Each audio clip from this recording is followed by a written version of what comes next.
श्री स्वामी समर्थ. तुम्हा सर्वांचे स्वामी कृपा या चॅनलमध्ये स्वागत आहे आणि आजच्या व्हिडिओला सुरुवात करते. तर मंडळींनो, श्री सूक्तच्या पठनाने आपल्याला आयुष्यामध्ये काय अगणित लाभ आणि फायदे होऊ शकतात त्याबद्दलचा आजचा व्हिडिओ असणार आहे. त्याबद्दल संपूर्ण माहिती तुम्हाला आजच्या व्हिडिओमध्ये मी देणार आहे. त्यासाठी व्हिडिओ नक्की शेवटपर्यंत पूर्ण बघा.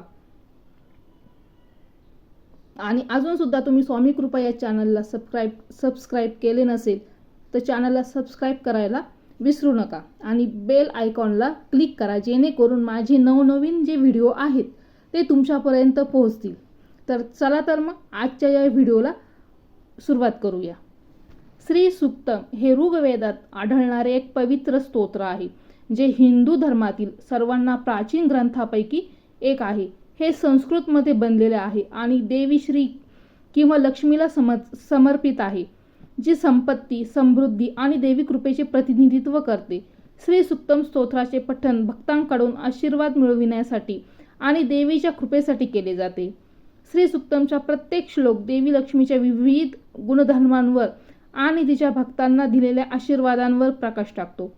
हे देवीला आव्हानाने सुरुवात होते आणि तिचे वर्णन सर्व संपत्ती आणि विपुलतेचे स्तोत्र म्हणून करते.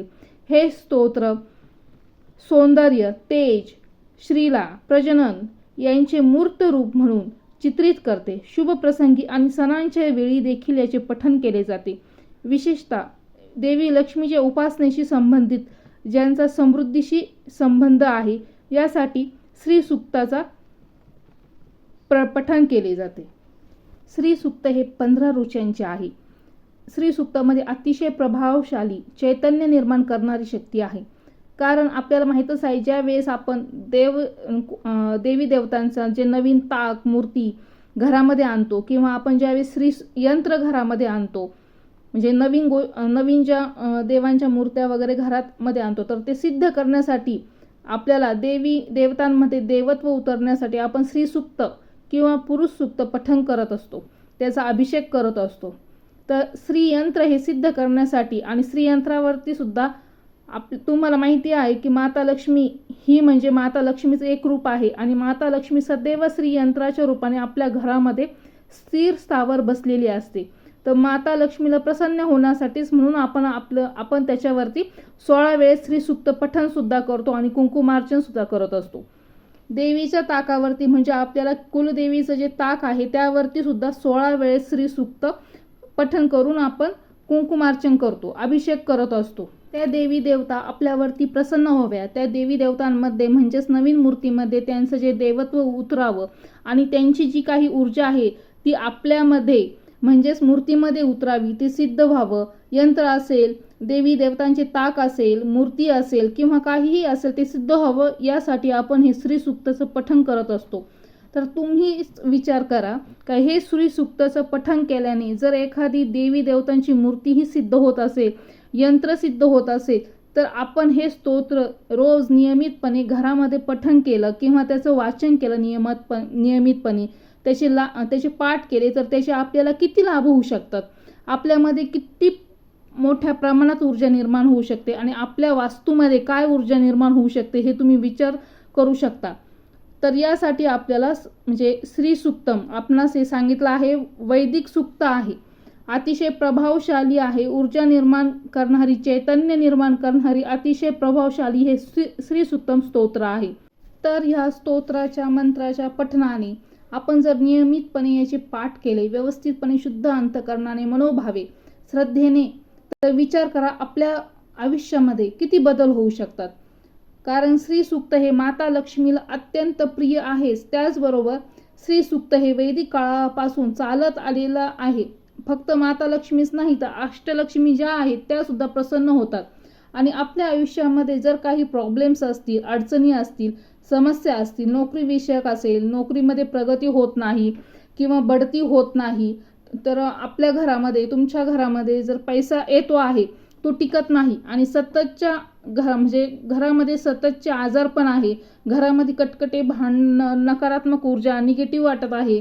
त्याचबरोबर तुमचा जो काही व्यवसाय आहे त्याच्यामध्ये उन्नती होत नाही, प्रगती होत नाही, काही समस्या असतील, तसेच त्याचबरोबर विवाह जमत नाही किंवा घरामध्ये शुभकार्य होत नाही, कुठल्याही प्रकारच्या समस्या अडचणी असतील तर त्यावरती तुम्हाला हे श्री सुक्तम हे अतिशय प्रभावशाली ठरणार आहे. आता आपणास माहिती आहे की श्री सुक्तमचं पठण कसं करायचं. आपल्या नित्यसेवेच्या पोथीमध्ये श्री सुक्त हे प्राकृतमध्ये आणि संस्कृतमध्ये दिलेलं आहे, म्हणजेच मराठी आणि संस्कृतमध्ये दिलेलं आहे. तुम्हाला जी भाषा व्यवस्थित जमते त्यामध्ये तुम्ही हे पठण करू शकता.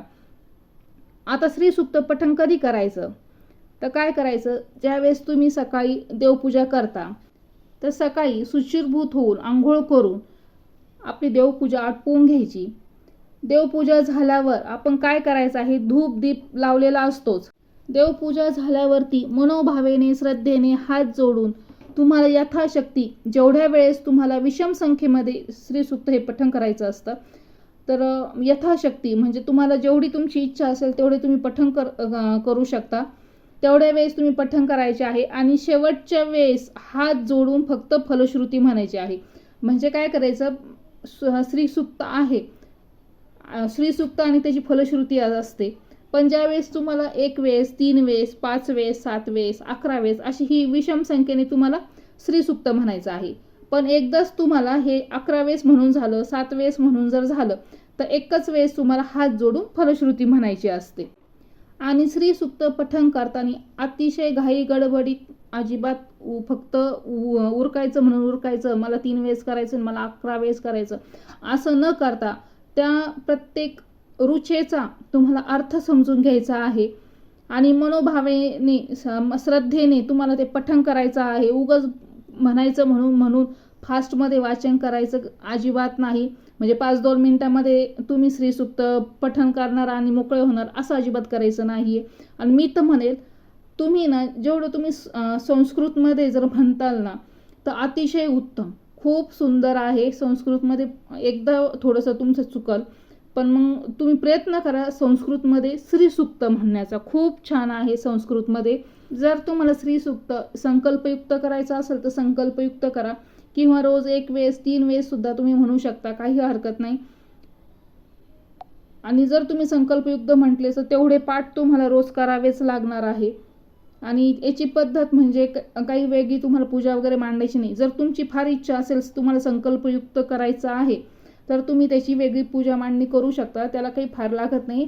एक पाट घ्यायचा, त्याच्यावर लाल कपडा टाकायचा, देवीचा फोटो असेल, मूर्ती असेल लक्ष्मीचा किंवा देवीचा ताक असेल, जी तुमची देवी असेल ती ठेवायची. श्रीयंत्र असेल तर श्रीयंत्र ठेवायचं आहे आणि तिथं धूप दीप लावायचा आहे, लाल फूल व्हायचं आहे देवीला. आणि मग श्री सुक्त तुम्ही किती पठण करणार आहेत, काय करणार आहेत तर ते संकल्पयुक्त तुम्ही करू शकता. किंवा फक्तच पूजा मांडणी तुम्हाला वेगळी करायची असेल तर तुम्ही तसं पण त्या पूजा मांडणी वेगळी करून तिथं बसू शकता. आणि श्री सुक्त पठण करून झाल्यानंतर देवीला खूप काही नाही, फक्त एखादी तांदळाची खीर दाखवू शकता, दुसरं काही नाही. देवीची आवडती ही तांदळाची खीर आहे तर तांदळाच्या खिरेचा फक्त तुम्हाला प्रसाद दाखवायचा आहे, एवढंच तुम्हाला करायचं आहे. आणि खूप छान अनुभव येईल. श्री सुक्ताचं नक्की पठण करा. तुम्ही रोज पठण करा, महिनाभर करा, 2 महिनाभर करा, बघा तुम्हाला अगणित लाभ होणार आहेत, तुम्हाला अगणित फायदे ह्या श्री सुक्ताचे होणार आहे. आणि तुम्हीच मला कमेंट बॉक्समध्ये सांगताल का ताई मला असा हा फायदा झालेला आहे श्री सुक्त पठणाचा. जर तुम्हाला रोज नाही जमलं श्री सुक्त पठणाचा तर तुम्ही आवर्जून शुक्रवारी, तरी माता लक्ष्मीचा हा दिवस असतो तर त्यांना समर्पित म्हणून त्या दिवशी तुम्ही संकल्प युक्त त्या दिवशी करू शकता, सेपरेट मांडणी करू शकता किंवा देवघरामध्येच तुम्ही त्याचा पाठ करू शकता, काही अडचण नाही. किंवा जी श्रीयंत्रावर आपण कमळगट्ट्याची माळ ठेवत असतो त्या माळेवर तुम्ही श्री सुक्ताचं 16 वेळेस जरी पठण केलं ना तरी चालेल. दर शुक्रवारी तुम्ही हे करून बघा, खूप छान अनुभव येईल. ज्यांना रोज जमणार नाही श्री सुक्त पठणाला तर त्यांनी दर शुक्रवारी करा. ज्यांना रोज जमेल ना त्यांनी देवपूजा झाल्यावर तुम्ही करा. किंवा संध्याकाळी 5:30 ते 6:30 7च्या दरम्यान तुम्ही श्री सुक्त पठण करू शकता. संध्याकाळी सुद्धा चालेल, काही हरकत नाही. संध्याकाळी सुद्धा देवीचं आगमन होत असतं प्रदोष काळामध्ये तर तुम्ही संध्याकाळी सुद्धा श्री सुक्ताचं पठण करू शकता. खरं सांगते मी, श्री सुक्ताच्या पठणाचे असे काही फायदे आहेत ना, का अक्षरशः तुम्हाला नोकरीमध्ये बढती म्हणजे प्रमोशन मिळतं, त्याचबरोबर अचानक धनलाभ होऊ शकतो. घरामध्ये आर्थिक परिस्थिती असते, खूप तंगलेली परिस्थिती आहे, म्हणजे आर्थिक परिस्थिती खूपच बिकट झालेली आहे, ती अचानक तुम्हाला आर्थिक प्रगतीचे दरवाजे उघडे होतात, मार्ग सापडायला सुरुवात होते.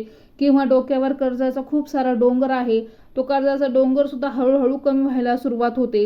घरामध्ये खूप नकारात्मक ऊर्जा असेल, स्वतः म्हणजे खूप सारे भांडणं असतील, कटकट होत असेल, किरकिर होत असेल, तर नक्कीच त्या पण पूर्णपणे दूर व्हायला मदत होते. म्हणजे या सगळ्या समस्या आहे तर ह्या सगळ्या दूर व्हायला लागतात. तसेच घरामध्ये शांतता आणि एक आनंद पसरतो, प्रसन्नता लाभत असते. म्हणजे एवढा सारा पावर आहे ह्या श्री सूक्तच्या पठणाने. त्याचबरोबर काय होतं, धनाची आवक वाढायला सुरुवात होते. म्हणजेच काय, घरामध्ये पैशाची सेव्हिंग व्हायला, बचत व्हायला सुरुवात होते. कारण काय असतं ना, काही काही लोकांना लाख, 1.5 लाख, 2 लाख रुपये पगार असतो, तरी पण महिनाभर सुद्धा तो पगार पुरत नाही. तर का पुरत नाही, तर कधी कधी काय होतं ना, आपण आपल्या लक्ष्मीचा योग्य पद्धतीने वापर होत नाही, किंवा आपल्या लक्ष्मीचा मान सन्मान, तिची पूजा अर्चा आपल्याकडून चांगल्या प्रकारे होत नाही. म्हणजे लक्ष्मी अप्रसन्न असते आपल्यावर, म्हणजे घरामध्ये तो पैसा टिकत नाही. म्हणून सांगते का ज्या गोष्टी आहे श्री सूक्तच्या पठणाच्या, म्हणजे हे जे श्री सूक्त आहे ते माता लक्ष्मीला प्रिय आहे, प्रिय करणारं आहे, प्रसन्न करणारं स्तोत्र आहे. माता लक्ष्मीला प्रिय असं हे स्तोत्र आहे. तर ह्या स्तोत्राच्या पठणाने माता लक्ष्मी प्रसन्न होत असते. तर ह्या स्तोत्राचा नियमितपणे घरामध्ये पाठ करा आणि घरामधलं जे सततचं आजारपणा असेल ते सुद्धा दूर होतं, पूर्णपणे दूर होऊन जाऊ शकतं. अशा प्रकारचे काही म्हणजे असे भरपूर फायदे आहेत ह्या श्री सूक्तच्या पठणाने. त्याच्यामुळे तुम्ही जी घरामध्ये जी नित्य सेवा करता, तर त्याच्या जोडीलाच तुम्ही श्री सूक्तचा पाठ नक्की करा आणि अनुभव घ्या का श्री सूक्तचा. आणि महिन्याभरात, 2 महिन्याभरात तर हा नक्कीच तुम्हाला अनुभव येणार आहे. खूप वेळ नाही लागत श्री सूक्तला. आणि 100% मी तुम्हाला सांगते का श्री सूक्तच्या पठणाने तुमचं घर सदैव धनधान्याने भरलेलं असेल. हे मी नक्की म्हणजे 100% मी सांगू शकते. तर श्री सूक्ताचं पठण तुम्ही सुरू करा. तर आज अशा प्रकारे तुम्हाला आजच्या व्हिडिओची माहिती आवडली असेल तर स्वामी कृपा या चॅनलला सबस्क्राईब करा, लाईक करा आणि ह्या व्हिडिओची माहिती जास्तीत जास्त लोकांपर्यंत शेअर करा. श्री स्वामी समर्थ.